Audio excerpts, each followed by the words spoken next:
ভিডিওতে।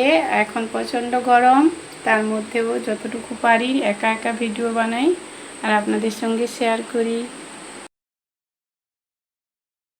Shila's cooking special বাঙালির প্রিয় ডাল আলু পোস্ত। ফ্রেন্ড, আজ বানাচ্ছি বাঙালির প্রিয় আলু পোস্ত আমাদের মেদিনীপুরের স্টাইলে। তাই আপনাদের ভাবলাম আজ একটু সিম্পল রেসিপি শেয়ার করি। তার জন্য এখানে আলু পেঁয়াজ কেটে নিয়েছি, পোস্তটা কাঁচা লঙ্কা দিয়ে ভিজিয়ে রেখেছি। আমি আমাদের এখানকার স্টাইলে বানাচ্ছি, তাই জন্য কড়াইতে সর্ষের তেল দিয়ে দিলাম। এখন দিচ্ছি কালো জিরে। আমাদের মেদিনীপুরের আলু পোস্তর টেস্ট আলাদা হয়। আমরা আলু পোস্ততে অল্প হলুদও দিয়ে থাকি, তাই হলুদটা দিয়ে দিলাম। দিয়ে আলুটা খুব সুন্দর করে ফ্রাই করে নেব। পরিমাণ মতো লবণ দিয়ে আলুটাকে সুন্দর করে ফ্রাই করব। আমাদের এখানকার আলু পোস্তটা খেতে কিন্তু খুব টেস্টি হয়, ঝাল ঝাল।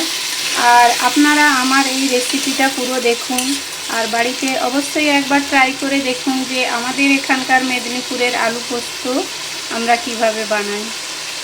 মধ্যে আমি পেঁয়াজ দিয়ে দিব, পেঁয়াজ দিয়ে পোস্তটা বেটে নেব। অনেকে আলু পোস্ততে পেঁয়াজ লঙ্কা ছাড়াই বানায়, বা আমাদের এখানে কিন্তু পেঁয়াজ দিয়ে একদম ঝাল ঝাল করে আলু পোস্ত বানানো হয়। আমি সেরকমই বানাচ্ছি। এখন পেস্টটা বানিয়ে নেব। কাঁচা লঙ্কা দিয়ে ভালো করে পেস্টটা বানিয়ে নিচ্ছি। এখন আলুটাকেও ভালো করে ভেজে নিচ্ছি, একটু লাল লাল করে ভেজে নেব। আর দিয়েছি একটু পেঁয়াজ কুচিও। আলুটা একদম সেদ্ধ করে নেব। দেখুন আলুটা আমার প্রায় সেদ্ধ হয়ে গেছে।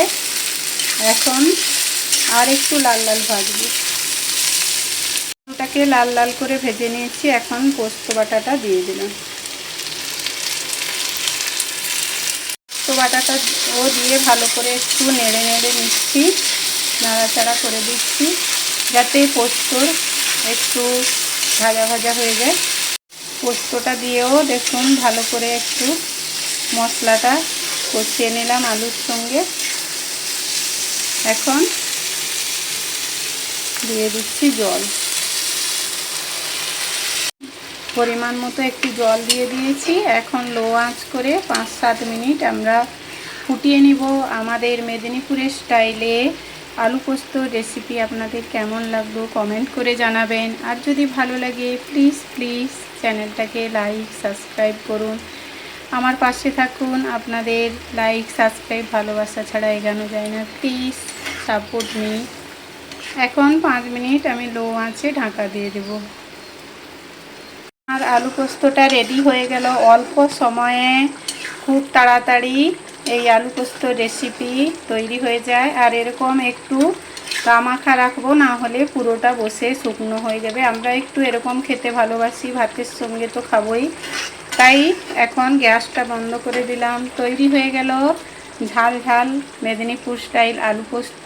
আপনাদের রেসিপিটা শেয়ার করে দিলাম। আপনারাও বাড়িতে অবশ্যই ট্রাই করুন আর কেমন হয়েছে আমাকে কমেন্ট করে জানাবেন।